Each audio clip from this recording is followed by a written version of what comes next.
Study IQ IAS, अब तैयारी हुई affordable. Hello students, welcome to UPSC CSE study IQ। My name is Preeti Chaudhary और आज हम डिस्कशन करेंगे चैगोस आइलैंड पर। UK has finally agreed to give back Chagos islands to Mauritius. तो ये पूरा डिस्प्यूट क्या है यूके और मॉरिशियस के बीच में चैगोस आइलैंड को लेकर, साथ ही ये चैगोस आइलैंड्स कहां पर सिचुएटेड है, इंडिया क्या इंपॉर्टेंट रोल प्ले कर रही है और ये क्या हिस्ट्री रही है इस डिस्प्यूट के पीछे, ये सारा ही डिटेल डिस्कशन इस सेशन में हम करने वाले हैं। तो स्टार्ट करते हैं चैगोस आइलैंड पर। चैगोस आइलैंड एक ग्रुप ऑफ आइलैंड है, द्वीपों का एक समूह जो सिचुएटेड है इंडियन ओशियन में, हिंद महासागर में सिचुएटेड है। इस ट्रीटी से, जो कि बेसिकली एक अग्रीमेंट ये साइन हुआ, इससे ये एक लॉन्ग स्टैंडिंग डिस्प्यूट का एंड होता है between UK and Mauritius. Diego Garcia, जो कि यूएस का मिलिट्री बेस है, वो भी चैगोस आइलैंड या फिर चैगोस आर्किपेलागो यहीं पर स्थित है। तो here we have Mauritius. Mauritius के यहीं पर सिचुएटेड है इंडियन ओशियन में चैगोस आइलैंड। तो यहां पर है चैगोस द्वीप, जिसको चैगोस आर्किपेलागो भी कहते हैं। तो आइए जानते हैं चैगोस आर्किपेलागो के बारे में। What is this term archipelago? तो इसका मतलब होता है ग्रुप ऑफ आइलैंड, द्वीपों का समूह, या फिर अ चेन ऑफ आइलैंड। तो जैसा कि ये नाम सजेस्ट करता है, चैगोस आइलैंड या चैगोस आर्किपेलागो भी एक ग्रुप है आइलैंड्स का, a group of more than 60 islands.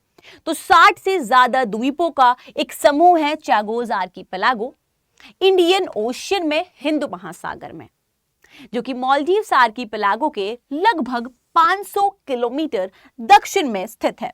यहां पर इंडिया है, यहां मालदीव्स है और इसके 500 किलोमीटर साउथ दक्षिण में चैगोस आर्किपेलागो है।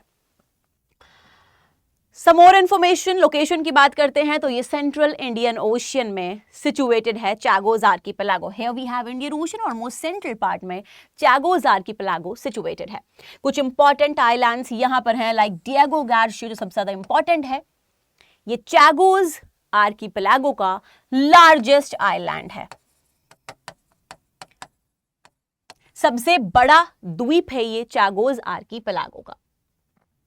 नाउ यहां पर एक और इंपॉर्टेंट फीचर है, which is world's largest coral atoll. तो विश्व का सबसे बड़ा कोरल अटोल भी यहीं पर सिचुएटेड है, जिसका नाम है द ग्रेट चैगोस बैंक। यहां पर आप देख सकते हो, here we have Chagos island और यहीं पर Diego Garcia, Great Chagos Bank situated है।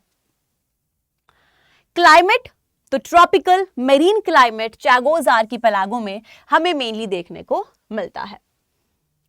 अब स्टार्ट करते हैं इस डिस्प्यूट के बारे में कि कैसे शुरुआत हुई ये यूके और मॉरिशियस के बीच में डिस्प्यूट की चैगोस आर्किपेलागो को लेकर। तो इसकी शुरुआत बहुत पहले ही हो गई थी। दीज आइलैंड्स, जो चैगोस आर्किपेलागो पर ये आइलैंड्स, ये द्वीप हैं, they were uninhabited until the late 18th century. मतलब 18वीं सदी तक ये अनइनहैबिटेड थे, यहां पर मेनली लोग नहीं रहा करते थे। तो फिर ऐसा क्या हुआ? फिर यहां पर French brought in slave labour from Africa and India and from some other places. यहां पर अफ्रीका और भारत से फ्रेंच स्लेव लेबर लेकर आए to work in established coconut plantations में काम करने के लिए। फिर यहां पर 1814 में ट्रीटी ऑफ पेरिस आएगी और 1814 में ट्रीटी ऑफ पेरिस के अंतर्गत फ्रांस ने ये आइलैंड्स सीड कर दिए बेसिकली मॉरिशियस और जो ये उसके डिपेंडेंसीज थी टू यूके। तो मॉरिशियस को और ये जो आइलैंड्स थे ये सीड कर दिया फ्रांस ने यूके को, यूनाइटेड किंगडम को। अब इसके बाद क्या हुआ? तो अभी ये किसके अंडर आ रहे हैं? यूके, यूनाइटेड किंगडम के। 1965 में जब मॉरिशियन इंडिपेंडेंस की बात होगी, as we all know Mauritius भी इंडिपेंडेंस लेगा, इंडिया भी इंडिपेंडेंट हुआ 1947 में। तो मॉरिशियस इस टाइम पर इंग्लिश की ही कॉलोनी थी। तो 1965 में while planning for Mauritian independence, UK constituted the Chagos को, जो चैगोस आइलैंड्स थे उनको BIOT बना दिया, that is British Indian Ocean Territory. And US और ब्रिटेन ने इसके नेक्स्ट ईयर ही 1966 में एक डिफेंस अग्रीमेंट साइन किया। उस डिफेंस अग्रीमेंट के अंतर्गत जो डियागो गार्शिया था वो एक मिलिट्री बेस बन जाएगा, एक जॉइंट मिलिट्री पर्पस के लिए यूज किया जाएगा बाय यूके एंड यूएस। तो 1965 1966 में ये हुआ एंड देन 1968 में मॉरिशियस गेन्ड इंडिपेंडेंस। तो मॉरिशियस आजाद होता है 1968 में and has since claimed the Chagos archipelago. और उसके बाद से ही चैगोस आर्किपेलागो को क्लेम कर रहा है Mauritius. BIOT that is British Indian Ocean territory. इसकी एडमिनिस्ट्रेशन ने एक इमिग्रेशन ऑर्डिनेंस भी पास किया जिससे प्रोहिबिट किया गया जो वहां पर रहने वाले लोग थे, जो रेजिडेंट थे, from remaining on the islands without a permit, मतलब बिना कोई परमिट के वो यहां पर रिसाइड नहीं कर सकते थे।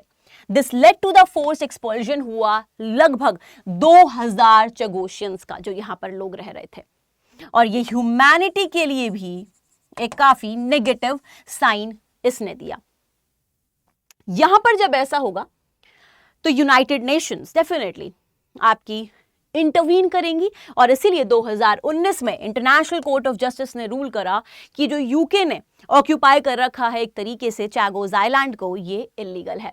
That UK's continued administration of islands was illegal and detachment of Ireland from Mauritius in 1965 was not done with the free consent of Chagosians। कि जो ये 1965 में मॉरिशियस से डिटैच कर दिया गया चैगोस को, ये चगोशियंस की बिना मर्जी के हुआ।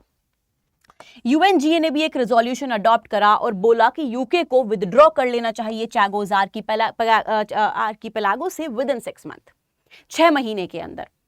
लेकिन यूके इस सब को रेजिस्ट करता रहा। 2021 में international tribunal for laws of sea ने भी कंफर्म करा its jurisdiction that UK has no sovereignty over the Chagos. लेकिन ये सब होने के बाद भी यूके ने रेजिस्ट किया।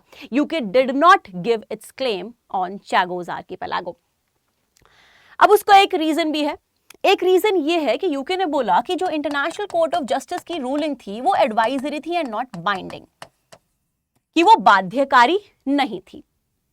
लेकिन इसका मुख्य रीजन ये था क्योंकि डियागो गार्शियो स्पेशली या फिर चैगोस भी, तो डियागो गार्शियो एक वाइटल मिलिट्री बेस था यूएस ऑपरेशंस के लिए across the Indian ocean and gulf. तो यहां पर ये जो आपका डियागो गार्शियो सिचुएटेड है ये एक स्ट्रैटेजिक मिलिट्री बेस था जिस पर गिव अप यूके नहीं करना चाहता था। जब हम नेक्स्ट बात करते हैं कि व्हाट हैपेंड नाउ, तो रीसेंट डेवलपमेंट, एक ट्रीटी साइन करी गई बिटवीन यूके एंड मॉरिशियस। इस ट्रीटी में क्या क्या पॉइंट्स हैं? UK has seeded it's claims over island, कि यूके ने बेसिकली जो चैगोस आर्किपेलागो है वो वापस मॉरिशियस को दिया है। Mauritius is allowed to implement a resettlement programme. Mauritius एक रीसेटलमेंट प्रोग्राम ला सकता है, वापस जो लोगों को एक्सपल्शन किया गया था उनको वापस यहाँ पर रीसेटल किया जा सकता है। यूके रिटेन्स सॉवरेनिटी, ये काफी इंपॉर्टेंट पॉइंट है, ओवर डियागो गार्शिया। तो जो ये वाइटल मिलिट्री बेस है उसकी सॉवरेनिटी अभी भी यूके के पास है, allowing the military base to remain operational for an initial period of 99 years. तो बेसिकली 99 ईयर्स के लिए। A new trust fund is being created, एक नया ट्रस्ट फंड भी क्रिएट किया जा रहा है फॉर द बेनिफिट ऑफ चगोशियंस।